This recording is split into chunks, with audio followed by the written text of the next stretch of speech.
depuis l'annonce de l'adoublement de Louise Mushikiwabo à Erevan, nul ne sait vraiment pourquoi le président français a pris cette décision.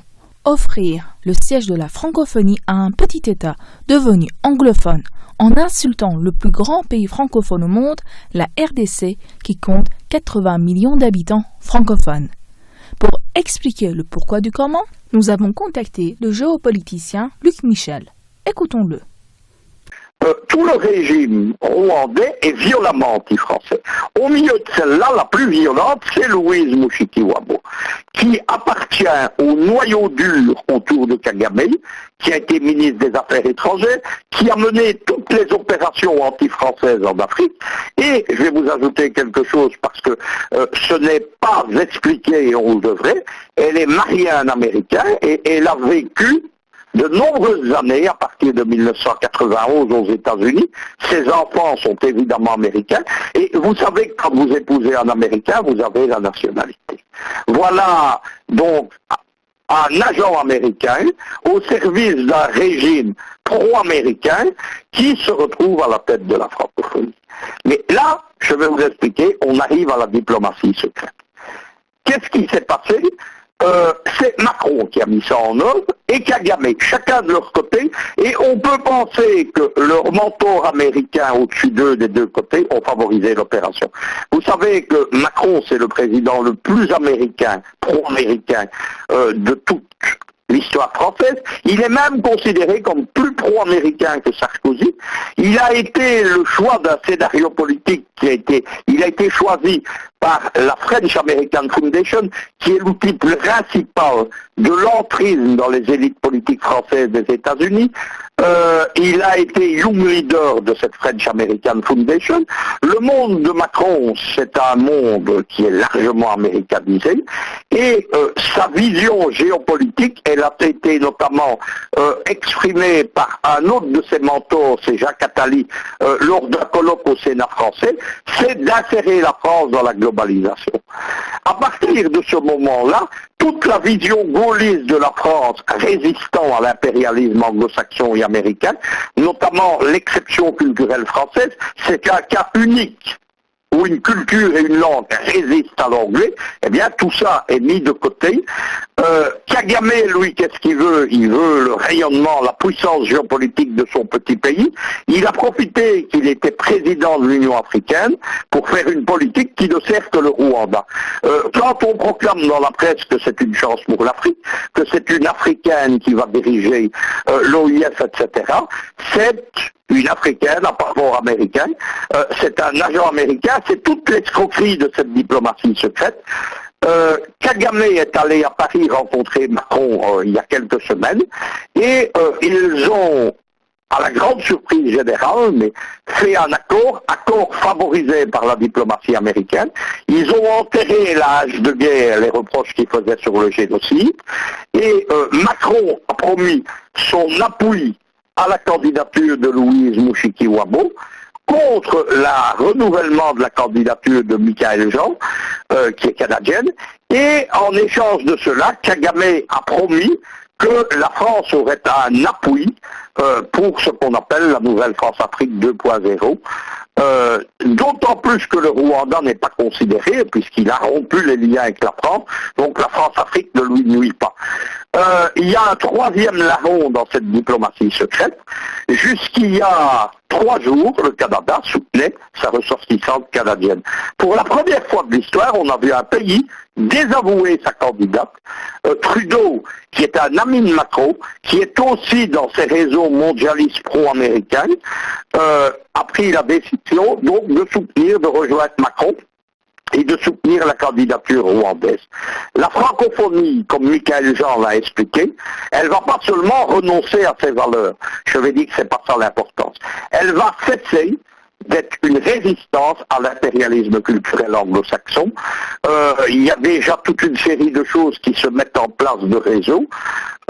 Et l'autre grande opération, c'est la fameuse l'extension de la CEDEAO au Maroc avec peut-être une monnaie unique qui prenne la place du franc CFA avec l'accord de Paris. Ça serait un nouveau franc CFA probablement sous un autre nom. Toute cette opération va être favorisée puisque, bien entendu, l'Union africaine, etc., va faire ça. Le bilan, on approche de la fin du mandat de Kagame, il est arrivé avec beaucoup de promesses. Il en est renouvelé l'Union africaine, il allait la financer, etc. Et c'est un personnage dictatorial et autoritaire, et il s'est immédiatement braqué les chefs d'État africains.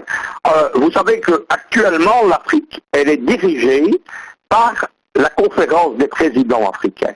C'est la différence avec l'Union européenne. L'Union européenne, elle est dirigée par la Commission européenne, mais la Commission de l'Union africaine que dirige Moussa Faki, elle n'a pas de pouvoir. Ce sont les chefs d'État. Kagame a essayé de réduire ce pouvoir des chefs d'État. Il les a évidemment braqués. On est maintenant à 2 mois et demi de la fin de sa présidence, il n'y a pas de réalisation, il n'y a pas de grande chose, et le cadeau que fait à l'Afrique empoisonnée, c'est cette mine géopolitique qui est l'OIF aux mains des réseaux pro-américains en France et en Afrique. Merci Tout beaucoup. ce que je vous dis là, c'est une analyse que vous ne lirez nulle part, parce que on a formaté l'information, et l'AFP, par exemple, a fait beaucoup de travail dessus, mais c'est de l'intoxication. On n'explique pas, par exemple, que Louise Mushikiwabo est américaine, et ce qui se passe dans tout ça, ça a été repris par les médias africains, à qui on a fait croire que c'était un progrès qu'une africaine, mais qui n'est plus une africaine de culture, qui est une américaine de culture, pouvait soudainement redevenir à la tête de l'OIF. On présente Mushikiwabo aussi comme quelqu'un de bilingue qui parle le français. Elle parle le français tout simplement parce qu'elle a été scolarisée dans le Rwanda d'avant 1990, où le français était la langue nationale. C'est la grande différence que vous avez. Le français est encore parlé au Rwanda, principalement par les gens qui ont plus de 50-60 ans. Vous allez au Burundi par rapport à ça. Le Burundi, par exemple, est un pays francophone. Le Congo est un pays francophone. Et ce sont des gens qui sont fiers de cet héritage culturel.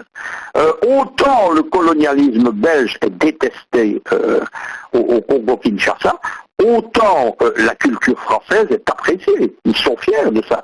Ça sert aussi de langue véhiculaire à 160 millions d'Africains. Si vous me permettez de vous laisser une minute, je voudrais terminer avec mon point de vue. C'est un point de vue que je défends depuis 2015, c'est-à-dire la précédente nomination de secrétaire général à l'OIF. Moi, je constate que la francophonie, elle est en progression et elle est puissante grâce aux Africains.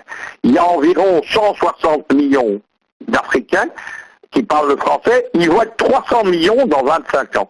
Vous savez que le Congo, par exemple, va faire un bond de 80 millions d'habitants, le Congo-Kinshasa. La France, à côté de ça, elle est en régression démographique. Le noyau de ce qu'on appelle la francité, c'est-à-dire ce qu'on peut appeler des Français ethniques de culture, c'est-à-dire essentiellement les Français, les Belges, ce qu'on appelle la Belgique française, puisque la Wallonie et Bruxelles, la Suisse romande. Si on ajoute les Roumains et les Moldaves qui parlent français, on est à moins de 100 millions de locuteurs français, et à ça on ajoute encore les Québécois, on ajoute encore. Donc la francophonie, elle devrait être dans des mains réellement africaines. C'est ce qu'avait proposé la Guinée équatoriale en 2015, en proposant son candidat qui est un des pairs en Afrique de l'OIF, c'est l'ancien sénateur Agustino Mzefumu. Il n'a pas été élu parce qu'on ne voulait pas évidemment d'un panafricaniste à la tête de l'OIF. C'était ça la solution. Moi, ce que je propose, c'est la réappropriation par les Africains de l'OIF.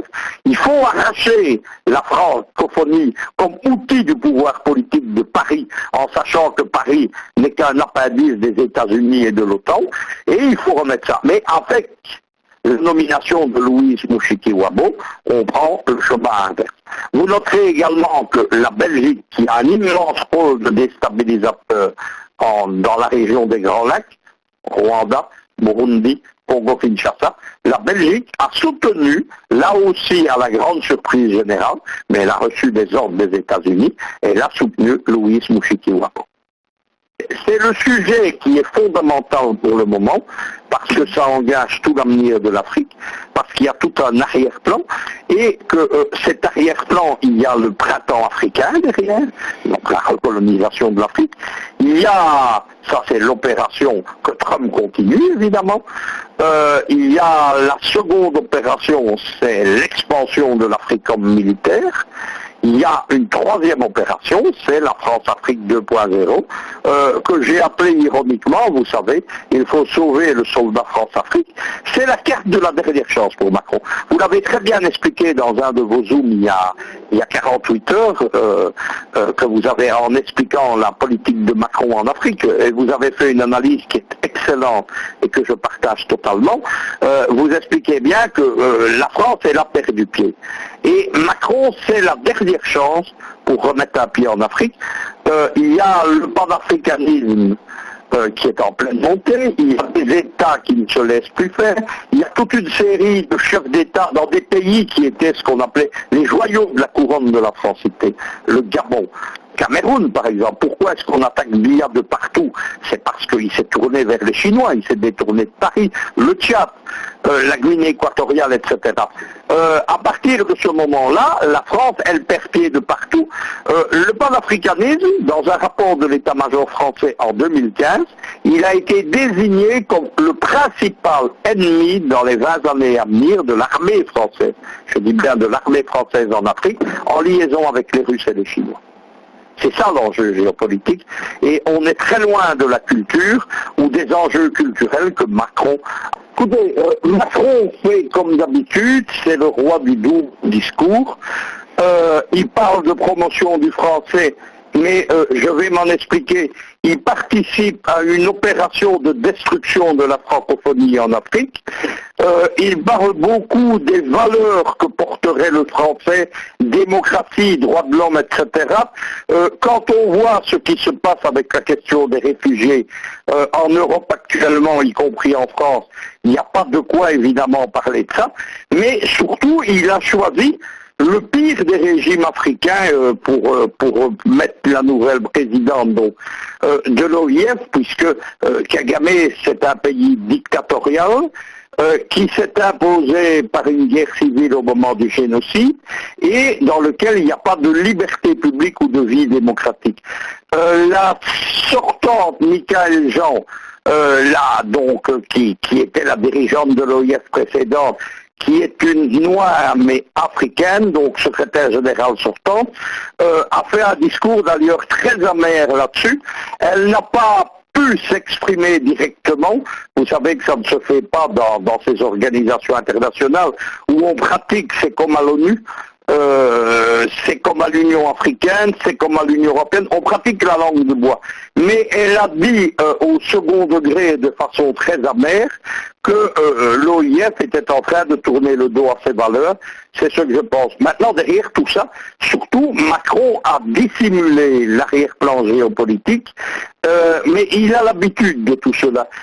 Il s'exprimait juste après l'Arménie, il faut en dire un mot 30 secondes, il s'exprimait sur l'affaire Khashoggi, donc entre la Turquie et l'Arabie Saoudite, et il a voulu faire croire aux Français que la France ne faisait pas du business, notamment dans les ventes d'armes, avec sa diplomatie, que sa diplomatie était en rupture avec le business. Vous savez que le ministre des Affaires étrangères français et le président français, ce sont des VRP qui cherchent surtout à placer les rafales. On l'a encore vu lors du déplacement de Macron il y a quelques mois en Inde. Donc on est devant un régime français qui est dans une hypocrisie totale, qui est dans un double langage, qui est dans une double politique, et évidemment, ça n'inaugure pas bien ni de ce que la France est en train de devenir, ni de ce qu'elle est en train de faire de la francophonie.